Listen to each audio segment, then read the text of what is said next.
Les réseaux sociaux font partie désormais de notre quotidien. Ils nous font consommer une quantité élevée d'informations chaque jour. Malheureusement, bon nombre de ces informations ne sont pas vraies. On parle alors de fake news. C'est un véritable fléau auquel on va s'attaquer dans cette vidéo. Dans un premier temps, on va s'intéresser à leur origine. Ensuite, on va voir pourquoi est-ce qu'elles agissent.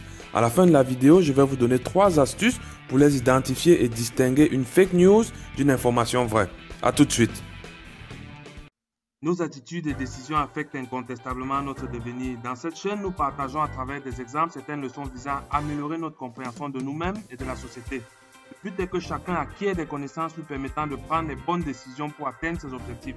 N'hésite pas à laisser un commentaire à la fin de cette vidéo pour donner ton avis, car personne seul n'a le mot d'emploi de la vie. Je t'invite à cliquer sur j'aime, à t'abonner à la chaîne et à activer la petite cloche afin de recevoir une notification chaque fois qu'une nouvelle vidéo sera publiée. Commençons cette vidéo par reconnaître l'utilité des réseaux sociaux dans la transmission d'informations, car à l'époque, quand quelque chose se passait, que ce soit un accident ou un événement, il fallait attendre qu'une chaîne de télévision fasse un reportage sur le sujet et le diffuse pour être au courant. En général, ces chaînes ne font pas toujours dans l'information, elles font dans la communication, c'est-à-dire qu'elles tronquent parfois l'information ou alors elles présentent les informations sous un angle qui véhicule un message bien précis qu'elles veulent faire passer. Grâce aux réseaux sociaux, on a maintenant la possibilité d'avoir l'information vraie et en temps réel. Toutefois, les réseaux sociaux ne sont parfois pas une source crédible. Il existe des informations fausses, des fake news. D'où viennent-elles? Elles ont 2 sources principales. Premièrement, il y a les publications fausses. En effet, sur les réseaux sociaux, tout le monde peut publier et personne ne vérifie, ce qui fait que chacun est libre de raconter de gros mensonges sans être inquiété. Deuxièmement, il y a les partages, parce que les informations publiées, qu'elles soient vraies ou fausses, sont en général partagées par des personnes comme vous et moi, ce qui fait qu'elles se propagent tel un virus. On est actuellement en droit de se demander pourquoi est-ce que quelqu'un publierait ou partagerait une information qui est fausse.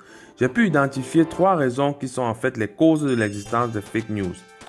Raison numéro 1, d'abord, on a l'envie de faire le buzz. Il y a des personnes qui recherchent le buzz, c'est-à-dire qui recherchent à dire des choses qui vont créer l'émotion chez les gens, créer des réactions fortes. Le fake news le plus populaire ces temps-ci consiste à affirmer qu'une personnalité importante est décédée ou alors va décéder bientôt. Raison numéro 2, on a l'envie de pérenniser ou d'imposer ses croyances. Il y a des gens qui cherchent à contraindre la majorité des gens à adhérer à leurs croyances et vont jusqu'à mentir pour atteindre ce but. Par exemple, si vous estimez que votre gouvernement est incompétent, vous allez aller sur les réseaux sociaux fabriquer de fausses histoires avec de fausses photos et de fausses vidéos qui incriminent votre gouvernement et qui montrent des situations que le gouvernement n'a pas pu gérer selon vous. C'est comme cela que certaines personnes tentent d'imposer leurs croyances aux autres à travers les réseaux sociaux. Raison numéro 3, enfin, on a l'envie d'être le premier à dire ou relayer une information importante.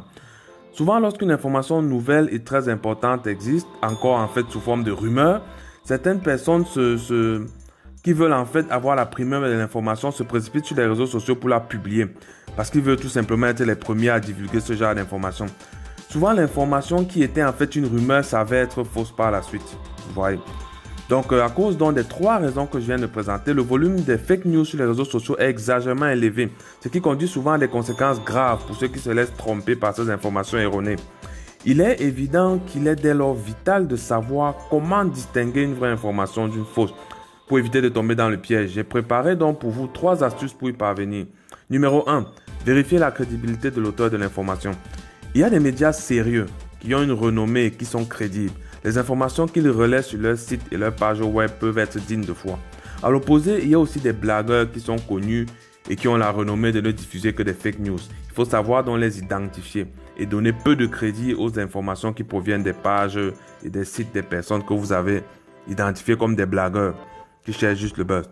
Numéro 2, recherchez si la même information est disponible sur une autre plateforme ou sur une autre page.